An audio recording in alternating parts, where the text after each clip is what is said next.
Kita berdoa.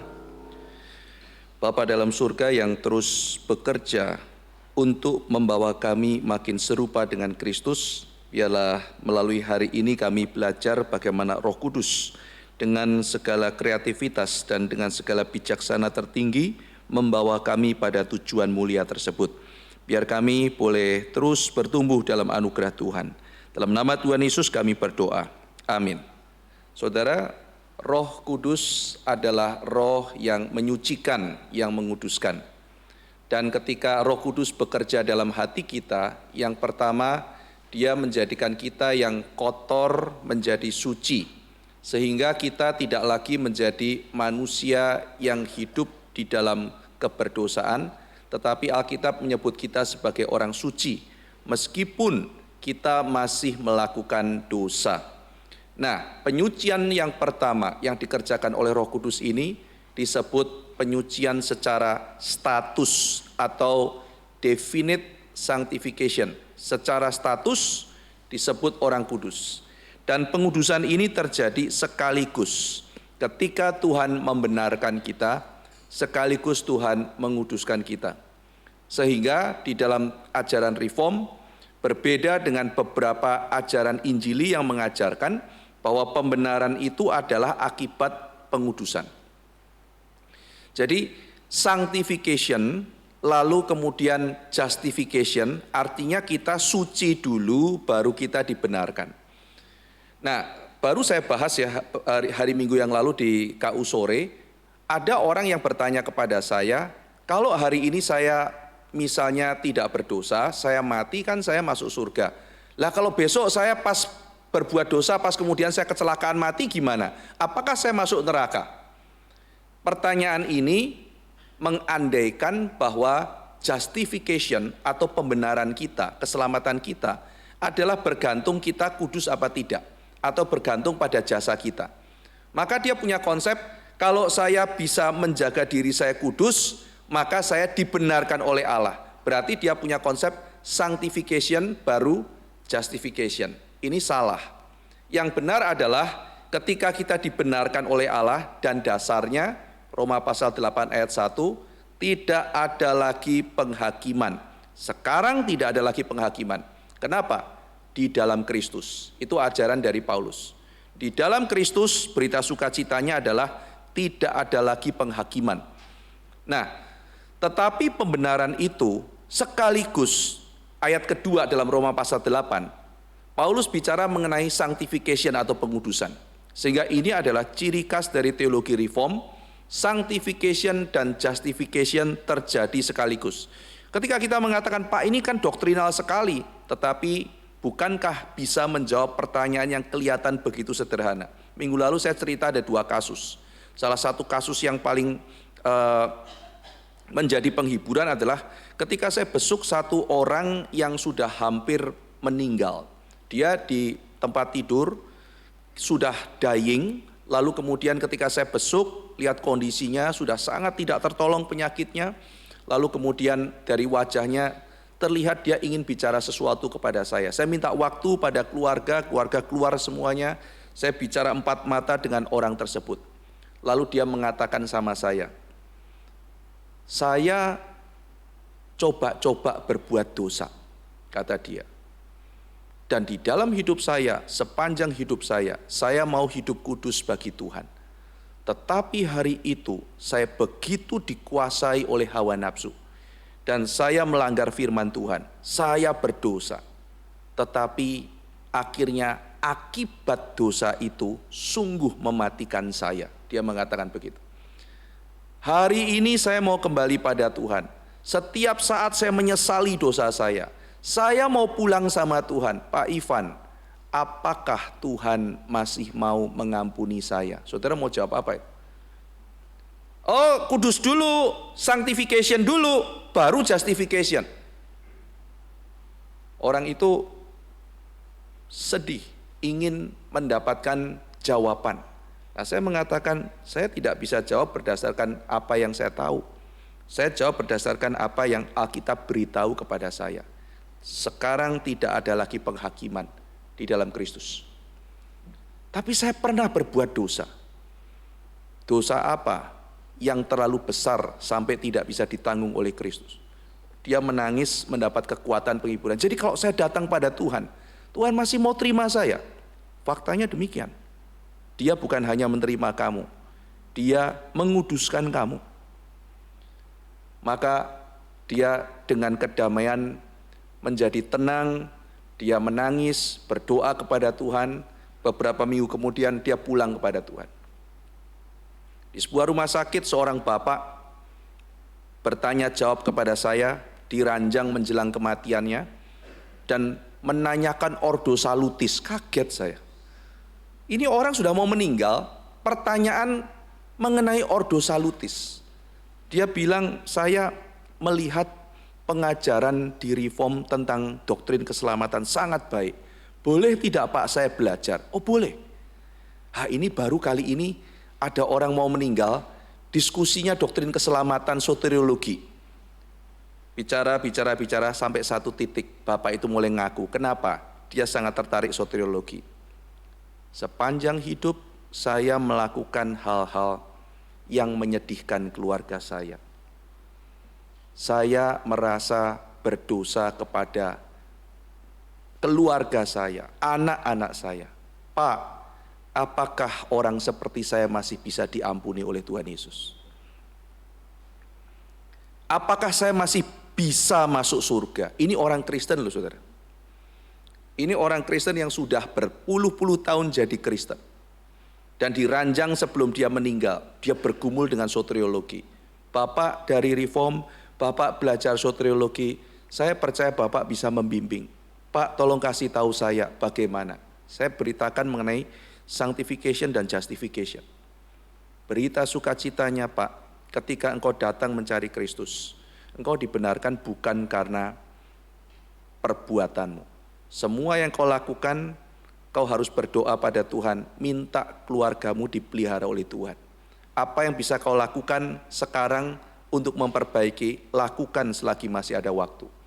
Tetapi berita sukacitanya adalah tidak ada lagi penghukuman di dalam Kristus, bukan karena perbuatan. Bapak itu penuh sukacita. Beberapa minggu kemudian dipanggil oleh Tuhan. Saudara, ini kelihatan doktrinal banget, sanctification, justification, apa bedanya belakangan sama-sama. Ketika saudara mengalami seperti orang tersebut, bergumul seumur hidup, seperti Bapak tersebut, baru mengerti betapa pentingnya pengajaran ini. Sanctification, justification, berjalan bersamaan. Nah, ketika berjalan bersamaan, Roh Kudus membawa kita kepada pengudusan yang bertahap. Karena setelah kita dideklarasikan suci, faktanya belum suci. Sucinya baru secara status. Seperti di Korintus dikatakan jemaat kudus di Korintus. Padahal di Korintus masih ada yang berbuat dosa. Tetapi disebut kudus karena secara status Roh Kudus berdiam di dalam orang itu, maka dengan demikian statusnya adalah kudus. Tetapi kemudian Tuhan akan memproses orang itu. Nah, ini disebut pengudusan bertahap atau progressive sanctification. Di dalam progressive sanctification, goalnya adalah menjadi serupa dengan Kristus. Sehingga kita akan diarahkan untuk makin mirip dengan Kristus. Nah, di dalam proses itu sampai nanti kita mati atau Tuhan Yesus menjumpai kita, baru kita mengalami yang namanya final sanctification. Kita sudah mencapai pengudusan final, menjadi titik puncak di mana kita sempurna, menjadi serupa dengan Kristus. Nah, yang kita mau pelajari hari ini adalah ketika Roh Kudus berproses menguduskan kita, Dia itu adalah roh yang kreatif. Maka ketika Roh Kudus menguduskan kita, maka pengudusan itu bukan hanya pakai satu cara, bukan hanya pakai satu metode, tetapi di dalam kelimpahan anugerah dan dalam kelimpahan kreativitas, Tuhan itu bisa pakai segala macam cara dan segala macam metode untuk setiap pribadi secara unik. Nah, kesalahan kita adalah kita berpikir karena kita dikuduskan, kita kemudian digerakkan oleh satu macam metode atau satu macam pendekatan. Maka kita berpikir Roh Kudus juga akan bekerja sama dengan metode itu bagi orang lain. Sampai akhirnya kita mungkin menyadari tidak seperti itu. Jadi saudara-saudara sekalian, saya sering kali itu dapat masukan dari jemaat gitu ya. Pak, ya kenapa? Itu loh Pak, saya itu nonton film Yesus, sangat tersentuh sekali. Ini film yang ini, suruh setel di sekolah Calvin, biar anak-anak pada kesentuh. Nah ini loh, saya nonton film Yesus yang ini. Saya bilang, Pak, ada begitu banyak film Pak dalam dunia ini. Anak-anak juga pasti pernah nonton. Yang ini Pak, yang ini sangat menyentuh. Saya sangat tersentuh. Nah itu, kamu sangat tersentuh nonton film itu. Tapi belum tentu orang lain tersentuh nonton film itu. Ya kan? Tetapi kalau dia punya pola pikir, saya tersentuh. Apa yang menyentuh saya, apa yang mengubah saya, apa yang menguduskan saya, pasti akan mengubah orang lain. Nah itu problemnya di situ. Nah, Tuhan itu sangat kreatif dan Roh Kudus itu tidak bisa dibatasi. Maka ketika dia tidak bisa dibatasi, dia mengukir kisah masing-masing dalam kehidupan kita. Nah, itu sebabnya saya percaya setiap manusia mempunyai keunikan masing-masing. Ketika melayani, mereka bisa dipakai menjadi tools of sanctification oleh Tuhan. Saya tidak bisa menjangkau semua orang. Saya tidak bisa menyentuh hati semua orang. Hanya sebagian orang yang Tuhan sudah tentukan untuk dipengaruhi oleh saya. Tetapi fakta bahwa ada orang yang dipengaruhi oleh orang lain, orang tertentu, tidak tentu juga yang lain akan terpengaruh oleh dia. Nah ini menjadi hal yang kita perlu pikirkan mengenai sanctification. Keunikan, ragam cara, situasi orang untuk melakukan karya pengudusan. Pendeta itu loh, waduh kalau khotbah pasti semua orang itu berubah disentuh. Terus kita lihat ada orang dekat sama kita, oh ini cocok. Begitu didatang ngamuk-ngamuk, kurang ajar itu pendeta apa kamu bawa ke saya gitu. Terus kita bingung gitu, loh ini 5 orang tersentuh, 1 orang kok maki-maki.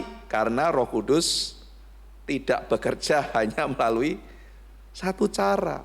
Tidak usah kecewa, tidak usah sakit hati.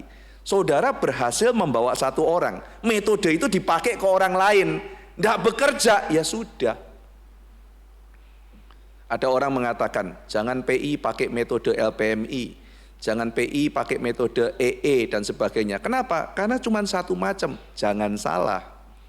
Oke, saudara mengatakan, kelompok yang ini di PI pakai itu tidak terjadi apa-apa, tidak berespon apa-apa. Iya, kelompok orang ini. Tapi kelompok yang lain mungkin itu dipakai oleh Tuhan, itu juga sebuah kesaksian. Sementara cara yang saudara anggap paling efektif ketika dihadapkan pada 1 orang, tidak bisa. Maka dengan demikian kita lebih menghargai keragaman saudara. Dan kita bahkan misalnya saudara mengatakan metode itu akan sangat sempit dan spesifik. Biar mereka melakukan pelayanan secara unik, sempit dan spesifik itu. Karena itu juga dipakai oleh Tuhan sebagai tools of sanctification. Nah sehingga kita bisa melihat ya setiap orang itu punya caranya masing-masing. Orang itu ya, kalau didik orang, kalau kelompok kecil, kakunya minta ampun. Ya kan? Kayak kanji. Ya, kayak celana dikanjiin. Persis, modelnya kayak begitu. Ya, enggak bisa dipakai dalam kerajaan Allah. Tunggu dulu ada orang yang problem dengan disiplin luar biasa. Dikenain orang kayak begitu, jadi Saudara. Jadi kenapa? Karena masalahnya masalah disiplin. Tuhan bekerja lewat orang itu. Tidak boleh begini, tidak boleh begitu. Ya siap gitu kan. Saudara lihat, kok jadi? Lu kok bagus? Ya sudah, tetanggaku tak masukin ke situ. Tetangga saudara orang pemberontak. Mesti begini, mesti begitu. Apa kamu? Wah, lawan sama dia. Lah kok tidak cocok lagi gitu. Ya memang begitu. Jadi saudara sekalian kita betul-betul melihat, iya ya, Tuhan itu tidak bisa kita jadikan metode. Dia itu pribadi. Maka doa mencari Tuhan yang paling efektif apa itu menjadi bagian dari pergumulan kita. Maka saya percaya kalau di dalam konteks gereja banyak hamba Tuhan, ya saya selalu melihat secara kalau istilah David Powlison polikromatik. Setiap hamba Tuhan itu pasti ada tempatnya. Yang hamba Tuhan itu begini nih modelnya begini, tunggu dulu. Akan ada orang-orang tertentu yang bisa. Hamba Tuhan itu lebih demokratis. Dia lebih terbuka dan sebagainya. Disuruh ngatur jemaat yang modelnya dia itu tidak dibentuk untuk berpikir kritis, saudara. Diam jemaatnya. Gimana bos? Ngapain kita bos? Gitu ya. Coba pikir sendiri. Bos yang pikir, saya jalan gitu. Nggak jadi saudara. Nggak jalan. Kenapa? Karena dia butuh, lu begini, gini. Orang lihat-lihat robot itu. Manusia kok kayak robot. Tapi memang jemaat itu perlu orang yang seperti itu. Tetapi ada jemaat yang orang-orangnya itu semuanya berpikir, kreatif dan sebagainya. Didatengin, lu begini, lu yang begitu. Lu kok ada cocok ya gitu. Polikromatik. Spektrumnya sangat luas. Nah maka di sini wisdom itu perlu saudara. Menempatkan setiap orang pada tempatnya dan berbuah. Dan kita juga menghargai polikromatik daripada setiap manusia. Nah saudara sekalian, maka kalau Roh Kudus bekerja dengan unik, dengan cara personal, kita melihat berarti tidak ada satu kisah yang cocok untuk semua pengalaman manusia. Maka tidak heran ya, Alkitab itu kan banyak kisah saudara. Cerita ini, cerita itu, begitu banyak kisah untuk berbagai macam ragam zaman dan ragam kehidupan. Saya ambil contoh saudara ya. Satu kejadian, 3 kebutuhan. Sebut saja contoh pemuda atau pemudi yang patah hati ditinggal pacar. Satu kejadian ya. Kita ketemu, ceritanya kita mau besuk satu orang pemuda yang susah hati. Kita ketemu pemuda pertama. Gimana, apa yang kamu rasakan? Aduh, saya ketakutan kak. Ketakutan apa ya? Nanti kalau saya tidak bisa dapat pacar kayak dia lagi gimana ya? Menurut saya dia orang yang begitu baik. Kalau di dunia ini tidak ada orang lain sebaik dia, gimana? Loh, ya pasti adalah orang yang sebaik dia di dunia. Maksudnya sebaik dia yang mau sama saya, kan problemnya cuma itu gitu kan ya. Banyak yang di dunia ini yang baik, tapi orang yang lebih baik dari dia dan yang mau sama saya itu kan susah carinya gitu kan. Oh gitu ya. Jadi apa yang kamu rasakan? Saya tuh merasa dapat gak ya? Insecure. Dia tuh merasa insecure, dia merasa gelisah. Bisa gak ya saya mendapatkan orang yang saya bisa menjadi bahagia dan mendapat istirahat dalam dunia ini. Oh gitu ya. Kemudian kita doakan dan sebagainya. Kita besok orang kedua, kita ngobrol perjalanan. Kasihan ya dia ya, baru ditinggalin, dia insecure, dia ketakutan dapat apa enggak. Terus kita ketemu orang kedua. Gimana ceritanya? Iya habis putus nih. Gimana kamu insecure ya, nggak bisa dapat pacar yang baru? Nggak kayak begitu. Saya ini hancur, saya ditolak, dicampakkan, nangis. Saya udah nggak ada hari depan lagi, nggak peduli apa-apa. Saya terlalu sakit, saya dihina, saya dilecehkan. Oh, dia bukannya insecure, dia hancur. Dia merasa tidak dihargai sebagai manusia. Oh gitu. Terus kemudian kita doakan. Kita pergi ke orang ketiga. Orang ketiga ketemu. Gimana? Apa yang kamu rasakan? Insecure ya? Enggak. Takut gak bisa dapat lagi. Siapa yang bilang begitu? Enggak. Oh saya tahu kamu merasa dicampakkan. Enggak. Terus apa yang kamu rasakan? Saya merasa dikhianati. Kurang ajar tuh perempuan. Saya akan balas dendam. Saya akan cari pacar yang lebih baik dari dia. Saya mau pajang di depannya dia. Rasain. Anger gitu ya. Satu kasus. Ya, 3 respon. Dan ini berarti 3 cerita pengudusan. Jadi tidak bisa kan saudara sudah siap-siap ceritanya mau, oh ini orang mau patah hati. Saya udah mau cerita. Jangan takut. Aku dulu juga pernah patah hati. Nanti dapat lagi. Kalau kasus ketiga kan tidak cocok saudara. Bodoh amat dapat lagi gak dapat lagi. Pasti saya dapat lagi. Cuma dia itu loh harus diberi pelajaran. Di dunia ini banyak ikan. Kita udah siap nasihat gitu kan ya. Jadi kalau misalnya di dunia ini kamu gak dapat satu ikan, masih banyak ikan lain yang akan menolak kamu gitu kan ya. Jadi kita udah siap nasihat-nasihat yang untuk menguatkan orang, tapi kan belum tentu cocok gitu sama semua orang. Lah kok kasusnya kayak begini gitu kan ya. Ini ceritanya apa, kasusnya lain. Jadi kasus itu nanti responnya bisa lain-lain, saudara. Responnya bisa lain-lain. Nah, maka melihat bagaimana Tuhan bekerja menguduskan setiap orang itu bisa begitu banyak variasinya. Nah, jadi tidak ada kunci ajaib, sekali lagi tidak ada misalnya kalimat tertentu yang kita hafalkan untuk misalnya menasihati orang. Tidak ada misalnya metode tertentu, disiplin tertentu, tindakan tertentu, pengalaman tertentu yang menjadi kunci membuka semua kasus pengudusan. Roh Kudus bisa pakai berbagai macam cara. Nah, maka kita melihat di dalam pelayanan, karena ada berbagai macam kasus itu, tentu saja kita ketika melayani, kita mau dipakai sebagai agen pengudusan oleh Roh Kudus. Tuhan mau memakai kita. Nanti kita akan belajar juga ya bahwa Tuhan itu memakai orang lain untuk menguduskan sesamanya.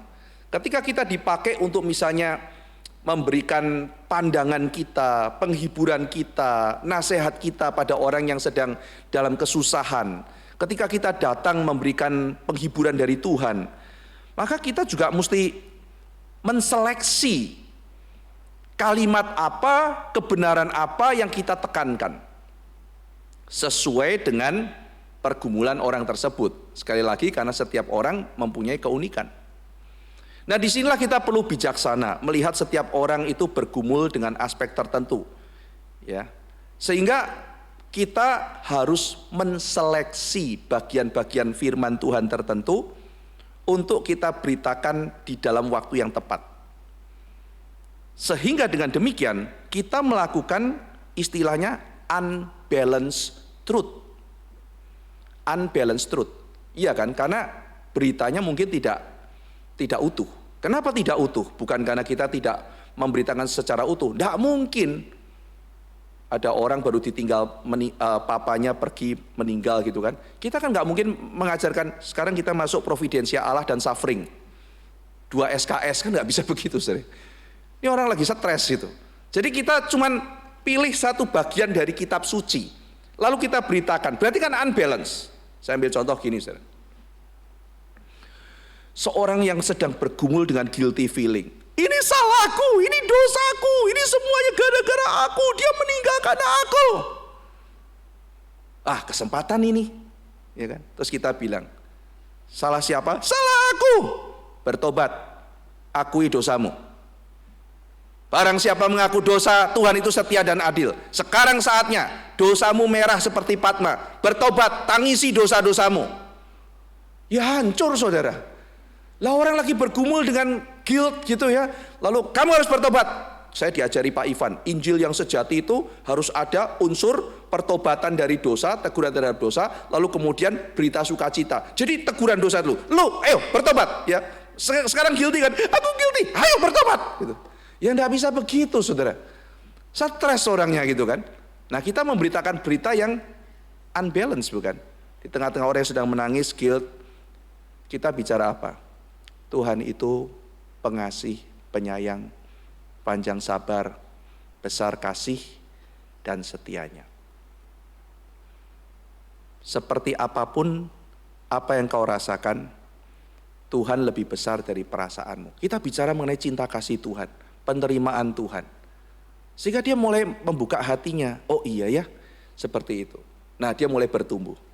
Ketika dia sudah mulai lega, dia sudah mulai bertumbuh, kita melakukan rebalancing truth. Rebalance-nya apa? Setelah mulai itu, Tuhan cinta kasih. Tetapi Tuhan juga menuntut ketaatan. Nah, mulai balance. Ya, jadi kan nggak bisa saudara semuanya rata. Ketemu orang di bis. Pak boleh cerita? Boleh, tapi ini komplit ya Pak ya. Dari berdosa sampai penebusan Kristus, sampai masuk surga apa neraka apa. Tunggu 45 menit. Ya, kita ngomong 45 menit. Karena kita mau semuanya satu seri lengkap gitu. Ya orangnya itu tidak sabar gitu kan. Tapi kita lihat isu apa yang penting buat dia. Kita ngomong berapa kalimat. Oh nanti Injilnya nggak lengkap. Loh kita kan bukan jadi orang yang memberikan semua kuliah teologi komprehensif. Tidak bisa. Maka karena setiap orang memiliki pergumulan yang berbeda-beda, wajar loh saudara, bahwa kita kadang-kadang ketika berbicara menjadi agen pengudusan, kita melakukan unbalanced truth. Tidak apa-apa. Apa yang paling dia butuhkan pada saat itu, dia harus mendengarkan something. Dan kita tidak dipanggil untuk mengatakan everything. Nanti ada saatnya kita membuka wawasannya lebih luas, mengajarkan worldview dan sebagainya. Tetapi momen itu, ya, ada orang sendirian, kesepian dan sebagainya. Kita nggak usah bicara mengenai teologi of suffering. Kenapa? Takut sendirian. Kamu mesti ngerti gini. Kamu hadapi kesepianmu apa? Tidak perlu begitu dulu. Orang yang sedang kesepian kita bicara Allah itu maha tahu, dia maha hadir. Di tengah kesepianmu dia ada. Baru setelah itu kemudian, nah itulah gara-gara kamu dosa kan, maka kamu begitu. Baru ditegur dosanya. Maka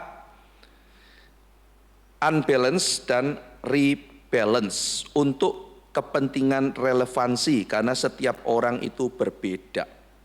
Nah jadi saudara-saudara sekalian, saya itu tersentuh pada waktu ada seorang pendeta berkhotbah mengenai kalimat Blaise Pascal. Sesuatu yang bersifat eksistensial. Di dalam hati setiap orang itu ada, di dalam Pascal mengatakan, jadi orang itu ada ruang kosong yang tidak terhingga. Kata Pascal, yang tidak bisa diisi oleh apapun kecuali Yesus Kristus hadir masuk di dalam hatinya dia.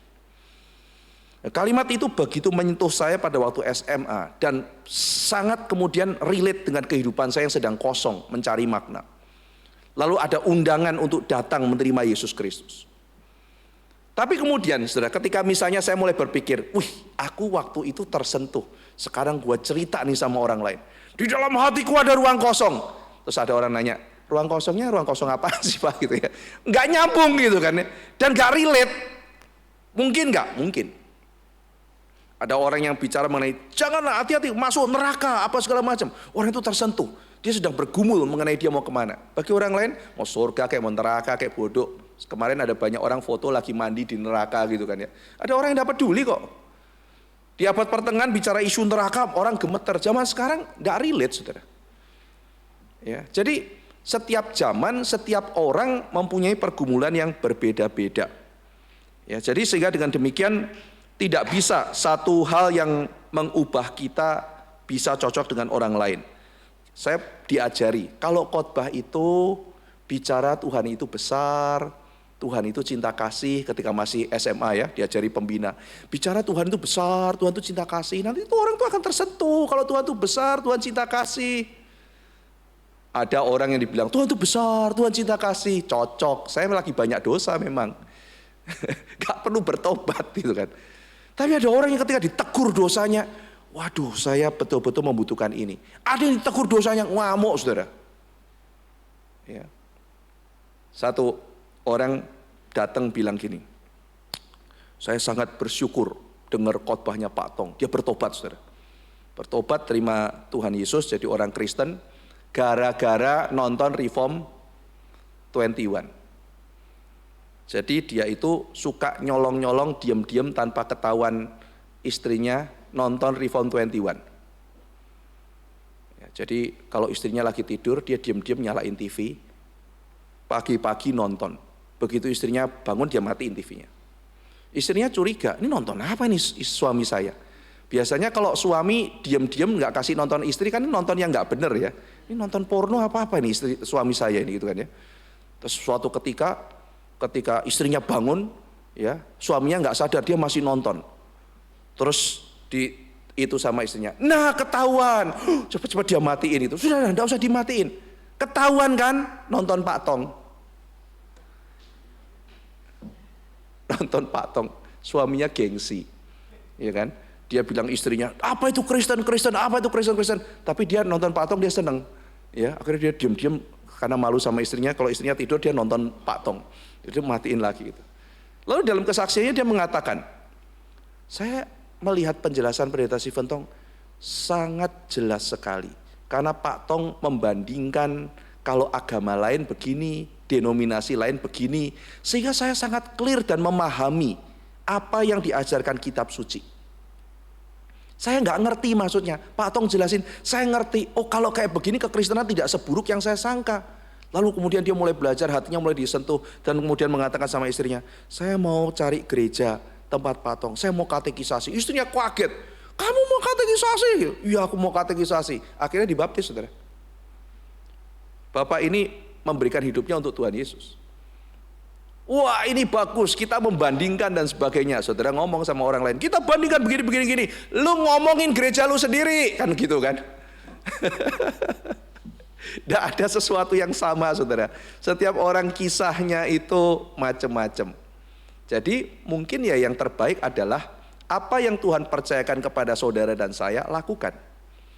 Dan memang akan ada orang-orang yang akan mendapat berkat melalui kita, tetapi ada yang tidak. Ya, yang penting kita juga menjaga kekudusan dan sebijaksana mungkin. Kita tidak bisa menjadi berkat bagi semua orang. Kita menjadi berkat bagi orang-orang yang Tuhan tentukan untuk mendapatkan berkat melalui pekerjaan Roh Kudus yang menggerakkan kita. Nah, ini menjadi poin yang penting, saudara ya, yang kita pelajari mengenai dinamika pengudusan dari Roh yang demikian penuh dengan keindahan. Nah, jadi dengan demikian kita melihat adanya unbalancing, tetapi juga perlu rebalancing, sehingga dengan demikian kita mempunyai gambaran akan partikularitas, tetapi juga ada saatnya kita membagi keseluruhan bagi seseorang. Nah, saudara sekalian, Roh Kudus itu bisa mengubah kita melalui berbagai hal. Yang pertama, saudara, Roh Kudus langsung bekerja di hati kita. Dia langsung mengubah hati kita. Misalnya kalau kita membaca kitab suci, Paulus digerakkan oleh Roh Kudus, Lydia disentuh oleh Roh Kudus. Jadi ada pekerjaan-pekerjaan Roh Kudus di Filipi, ya, misalnya Paulus berdoa supaya Roh Kudus itu menggerakkan orang. Jadi diubah orang itu. Tuhan mengubah manusia, langsung Roh Kudus bekerja dalam hati, memberikan kesukaan, memberikan gairah, memberikan kerinduan untuk bertobat, memberikan kerinduan untuk berubah. Langsung Roh Kudus bekerja dalam hati kita. Itu bisa terjadi. Ya. Saya pernah dengar kesaksian satu orang yang sedang bergumul dengan dosa, dia berdoa, dan tiba-tiba ada sesuatu yang terjadi pada dirinya yang dia tidak bisa jelaskan. Tiba-tiba dia punya kekuatan untuk melawan dosa. Dia tiba-tiba bisa mengalami kemenangan dalam dosanya itu. Sesuatu yang dia heran, diikat oleh dosa bertahun-tahun, tidak bisa lepas. Tapi tiba-tiba di dalam waktu yang singkat dia bisa menang dan keluar dari dosanya. Roh Kudus bekerja dalam hatinya. Roh Kudus memberikan kemenangan di dalam hatinya, memberikan kekuatan.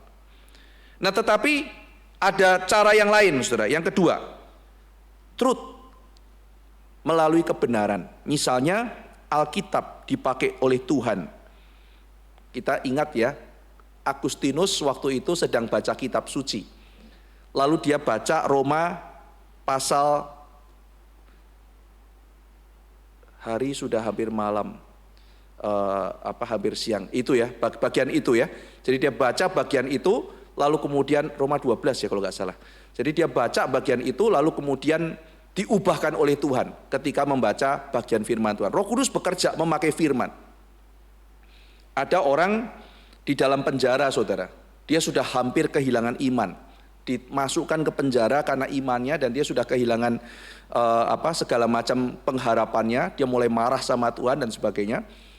Tetapi kemudian ada satu orang yang menyobek Alkitab, lalu meremas-remas dan sebagainya. Entah kenapa bisa masuk ke penjara itu, padahal Alkitab sangat dilarang di negara itu.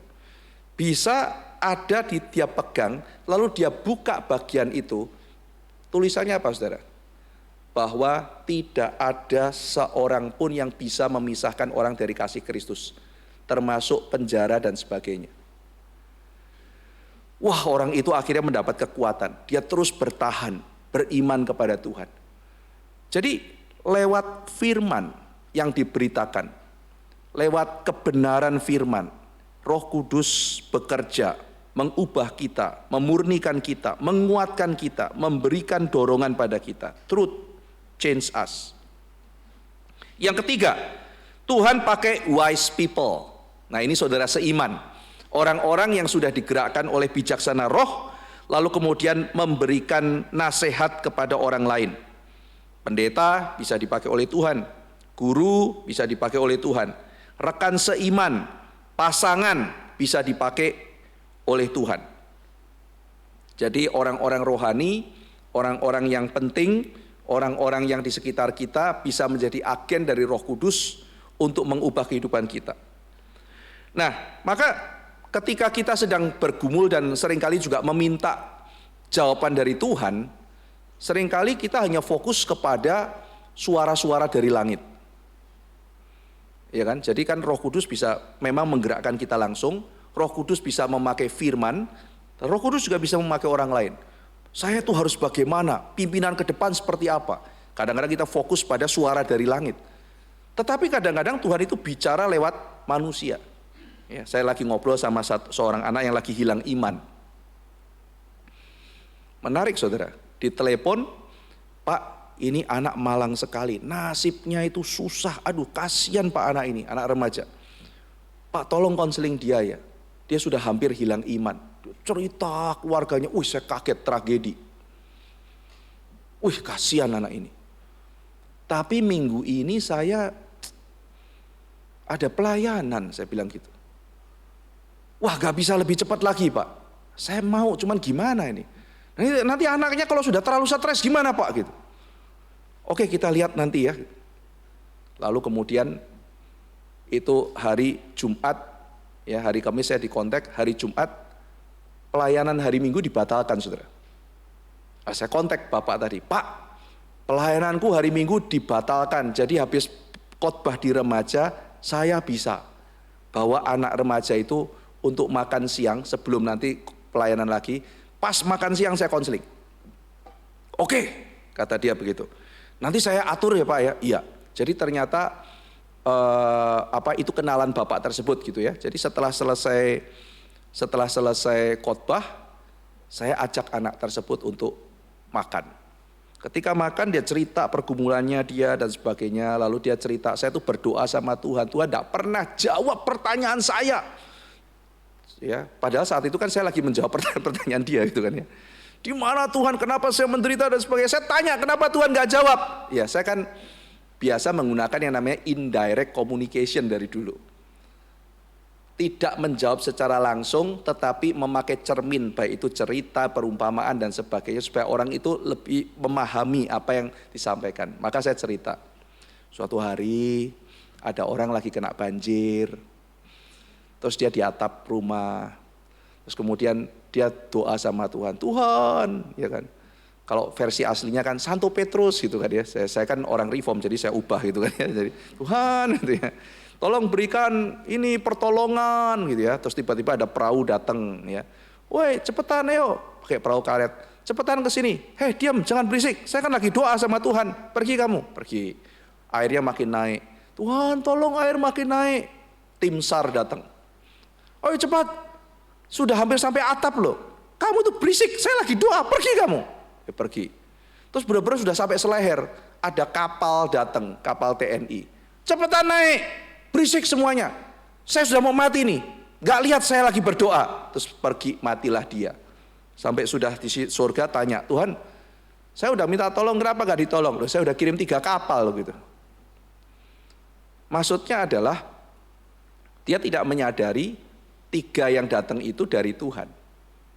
Ya, terus ya namanya juga anak remaja ya, diceritain begitu. Maksudnya apa ya Pak Ivan?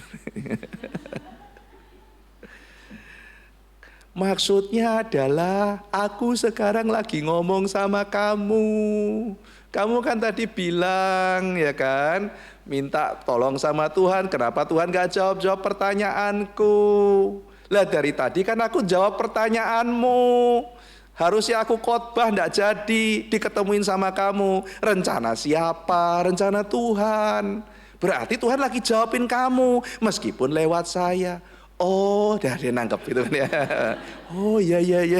Dia mulai nangkep gitu kan ya. Iya benar gitu kan. Saudara, jadi kadang orang menjawab itu tidak, Tuhan menjawab tidak langsung suara dari langit, bukan. Tetapi seringkali juga lewat orang-orang yang dipakai di sekitar kita. Orang-orang yang mungkin kita anggap sebagai orang biasa. Memberi nasihat, memberi masukan. Kadang-kadang kita bisa lihat, momennya pas sekali. Pas saya begini, kok dia ngomong begini. Dan itu menjadi semacam sesuatu konfirmasi bagi kita. Nah, maka saudara-saudara kadang-kadang kan sayangnya ya, seringkali itu orang kalau habis khotbah itu kan, saya pernah saudara beberapa kali ada jemaat datang ke saya lalu bilang, Bapak sengaja singgung saya ya? Hah? Saya kenal pun enggak saudara. Anda siapa ya gitu kan ya. Kok tadi Bapak khotbah begitu, itu kan cerita saya, Bapak memang sengaja mau sindir saya. Aku kan nggak kenal Ibu gitu. Gimana mau nyindir seseorang yang saya nggak kenal gitu kan ya. Jadi Bapak nggak sengaja sindir saya ya. Kenapa tadi cerita kisah saya diangkat? Loh saya nggak kenal Ibu, siapa tahu dengar dari orang lain. Wow gitu ya maksudnya. Kok masa saya datang terus ada cerita apa di gereja ini? Gosip apa? Gosip. Oh gosipnya gini. Oke. Nah gosip ini. Saya cerita deh gitu. Saya ini kan datang ke pengkhotbah tamu. Kenal juga enggak gitu kan ya. Jadi Bapak nggak singgung saya. Enggak. Ya kan. Enggak tanya pengurus. Datanya ya saya cerita memang case-nya begitu. Saya tanya mirip ya? Iya mirip. Ah mungkin. Tuhan lagi mau bicara sesuatu loh. Ya, tapi dia mukanya kelihatan nggak senang. Jadi dia pasti, enggak, kamu pasti gosipin saya, ya, mau serang saya. Nah kadang-kadang kita bisa seperti itu, saudara. Padahal mungkin ya, mungkin saat itu Tuhan mau bicara sesuatu. Ya, saya ambil satu contoh lagi, tapi kali ini orangnya bertobat.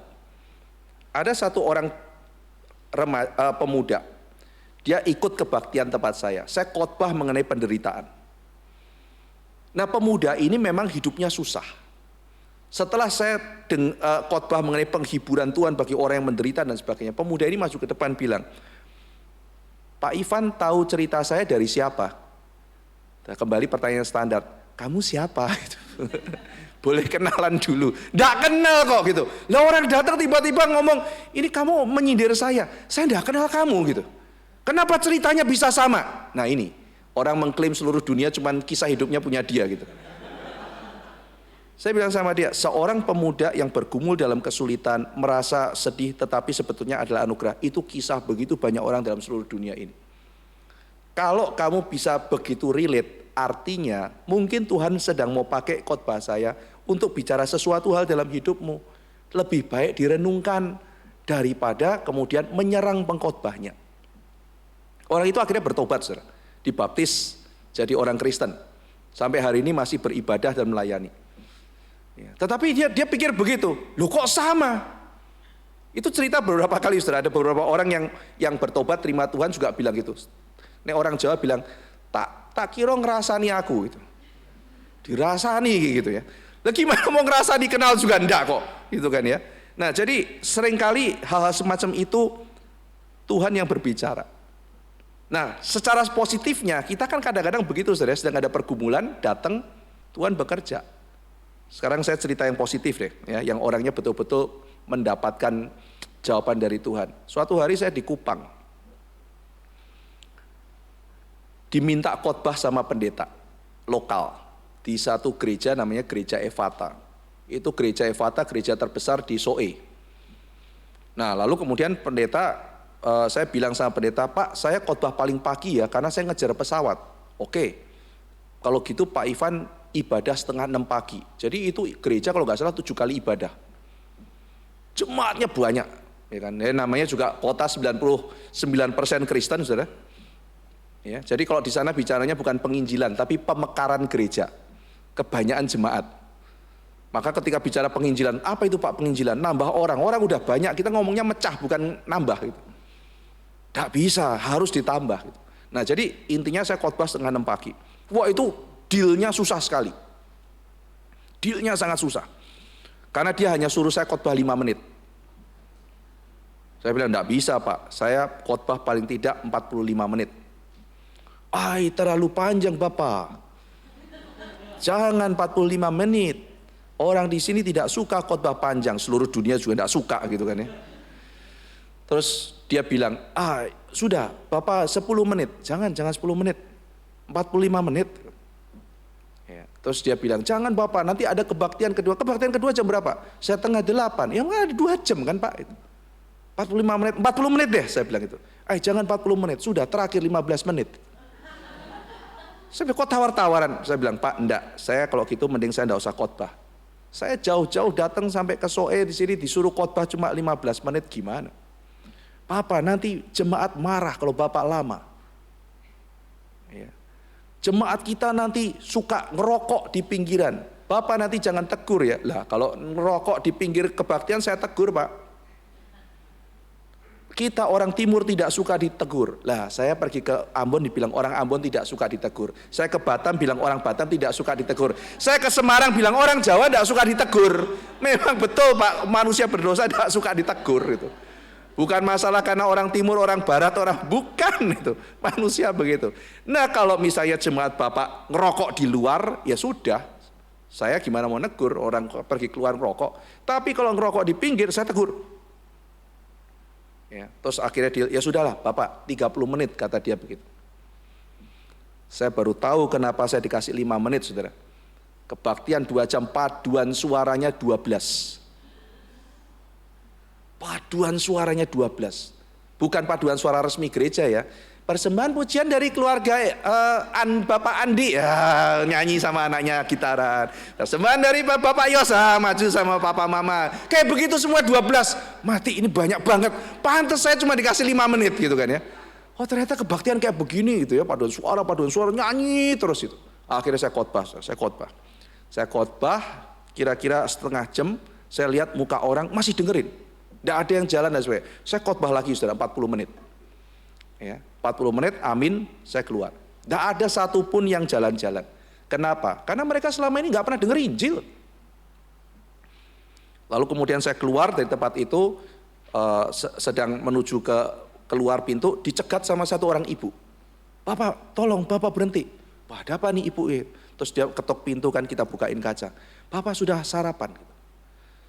Saya buru-buru, Bapak minta tolong. 15 menit saja, saya sudah siapkan makanan. Bapak datang makan sederhana, makan bakmi, lalu kemudian jalan. Saya sudah siapkan makanan. Tolong Bapak, tolong. Ya sudah, saya bilang sama driver, udah kayaknya ibu ini serius sekali. Udah kita makan 15 menit ya ibu, 15 menit.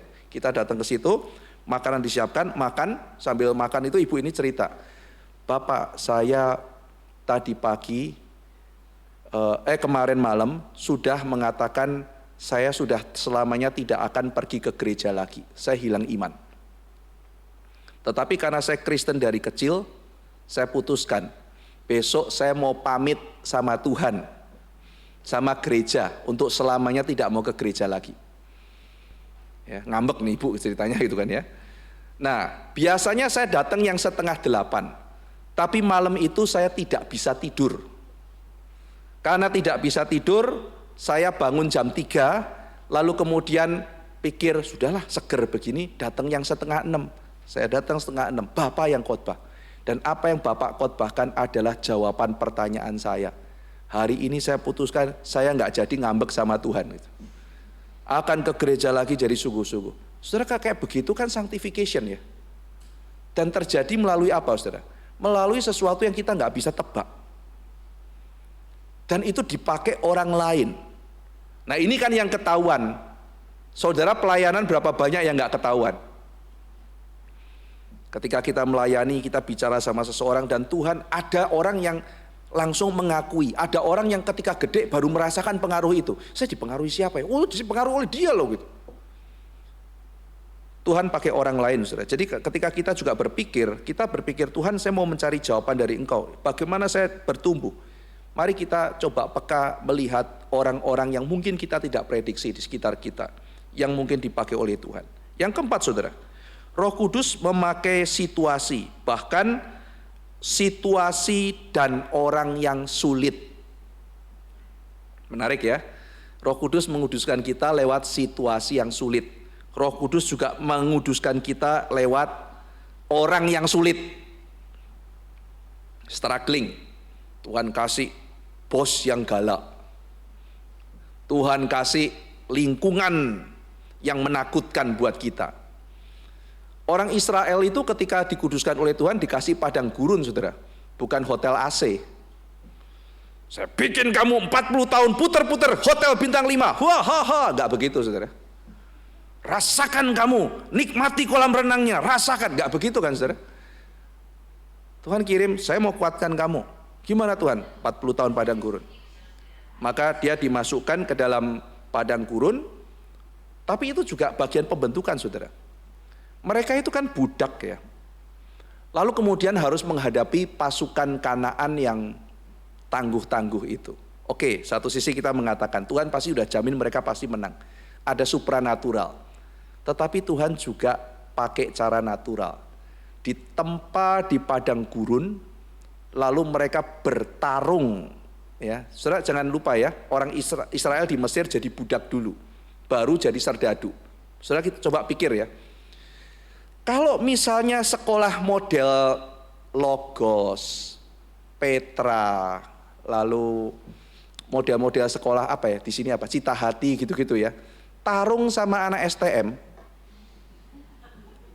bukan tarung otak ya, tarung otak kemungkinan besar yang swasta menang. Tarung fisik menang mana saudara? Saudara megang mana gitu? Sepak bola aja deh, megang mana saudara? Kita ini kan, saya ini kan apa? Kalau misalnya bawa anak-anak SKC pertandingan bola gitu kan senyum-senyum aja, dibantai lah kalian gitu kan ya. Iya kan, anak-anak negeri sehat-sehat begitu kan. Kalau pertandingannya olimpiade kita tenang-tenang, kita bantai mereka gitu kan ya. Tetapi kalau art apa musik, wah kita bantai mereka. Tetapi kalau udah urusan sepak bola, yang urusan apa bola basket yang gitu-gitu, mereka jauh lebih sehat dan lebih terlatih. Otot mereka dan sebagainya. Kan kita kan dikit-dikit, aduh pegel gitu kan ya. Iya kan? Mereka jalan kaki apa? Mereka sudah terlatih. Fakta saudara, fakta kok. Orang Israel itu dilatih jadi budak, badannya gede, ototnya kuat, ngangkat-ngangkat. Ya. Saudara yang suka angkat-angkat karung, berkelahi, ototnya itu kuat saudara. Maka jangan main-main sama Tuhan Yesus, tukang kayu. Iya kan, ketika balik-balik begitu, ya selain dari wibawa Kristus yang luar biasa tentunya, mungkin imam-imam, lah kerjaanku kan nongkrong-nongkrong, mungkin kebanyakan makan kolesterol, ngadepin anak tukang kayu yang mungkin six pack gitu kan. Dikatakan Yesus itu fisiknya siap loh, domba yang sehat naik ke atas kayu salib. Jadi ada penafsir mengatakan Yesus mungkin karena dia anak tukang kayu, dia juga jalan kemana-mana, fisiknya itu sangat kuat. Ya kan, selain wibawa rohani yang luar biasa, dia fisiknya kuat. Orang Israel dilatih saudara. Jadi situasi yang sulit itu Tuhan pakai untuk menciptakan satu pasukan yang akan menang perang di dalam berbagai macam peperangan yang akan mereka hadapi. Meskipun pasti itu kuasa Tuhan. Tapi jangan bayangin, wah dengan kuasa Tuhan maka sekarang saya akan nantang Conor McGregor. Ya, enggak gitu juga. Fisik saya juga mesti dilatih. Ya, Tuhan kuatkan saya, Mike Tyson. Berikutnya engkau, gitu kan ya. Tapi kita kerjaannya tiap hari makan apa? Burger gitu ya, minum Coca-Cola, soda-soda gitu kan, terus nantang atlet-atlet kayak begitu, ya pasti kita kalah. Tetapi sambil Tuhan menyertai, fisiknya dibentuk. Ini kelompok budak, biasa kerja keras, biasa panas-panas, dilatih lagi 40 tahun di padang gurun, masuk Kanaan, disertai Tuhan pula, menang.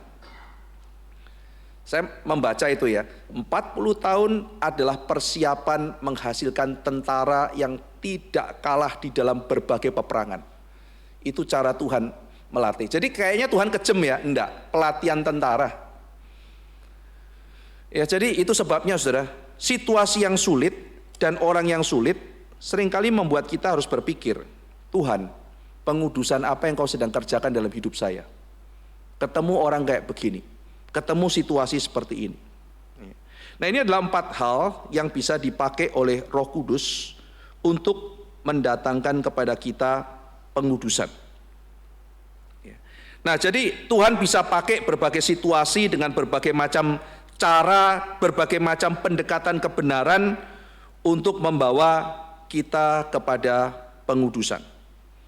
Ya, ada orang-orang, makanya berbagai tema di Asah itu baik juga saudara. Ada orang yang seperti layang-layang putus, butuh arah hidup. Terus kita apa-apa dikit-dikit arah hidup. Ada orang yang ngapain arah hidup terus itu. Kayak orang nggak tahu arah gitu. Saya udah tahu arah dari dulu. Tapi sekarang saya problem dengan guilty feeling. Misalnya kayak begitu. Guilty feeling. Saya bukan masalah guilty feeling. Alkitab tuh masuk akal apa enggak? Dijawab masuk akal. Ada orang yang bilang otak terus. Siapa sentuh hatiku? Nah ada yang macam-macam manusia itu. Ya. Itu sebabnya saya percaya kelimpahan orang dengan berbagai macam sudut pandang pendekatan itu sangat diperlukan. Selama kita juga menyadari bukan kita yang paling penting. tetapi kita juga tahu teman-teman kita dipakai oleh Tuhan. Mari kita berdoa. Bapa dalam surga, kami berdoa untuk segala kelimpahan yang Tuhan berikan dalam hidup kami. Kami berdoa untuk kreativitas Roh Kudus yang memakai berbagai macam cara untuk mendatangkan kebaikan bagi kami.